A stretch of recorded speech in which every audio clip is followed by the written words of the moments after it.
Episode 3. Have we lost the vocabulary to describe the world we now live in? Are we looking at everything through a lens of fear? Franklin Roosevelt famously said when he first took office, "We have nothing to fear but fear itself." And he said that amidst the Great Depression.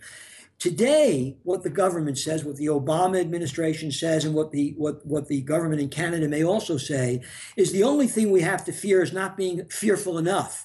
That is to say, we live in a kind of surveillance state in which we are constantly told that our enemies from abroad and our domestic enemies, aliens, undocumented immigrants, and so on, are about to commit rampant acts of terrorism, and they have to be under constant surveillance and so on. There's a kind of atmosphere of fear, and that fear is not only perpetrated by government, but also by the private sector. The workplace is pervaded by electronic surveillance, watching every little thing a worker does, monitoring how many keystrokes the worker at the call center is producing per hour, or monitoring the calls at the call center, or watching when an assembly line worker goes to the bathroom. And workers are aware of that. So they're living in this kind of regime of fear. And then in the United States, and this may also be true in Canada, we have 12 million undocumented immigrant workers, without whom our economy, the one in the United States, could not function.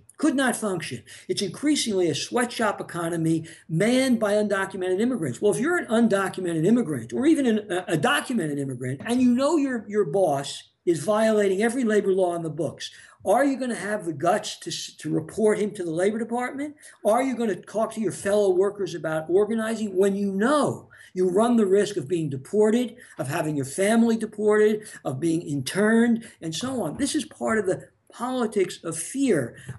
Also, the whittling away of the safety net in the United States. All the kind of welfare provisions, unemployment insurance, and so on, makes people also fearful of resisting because they have nothing to fall back on. If they take a chance, if they take a risk and resist, and they lose, they're out in the cold.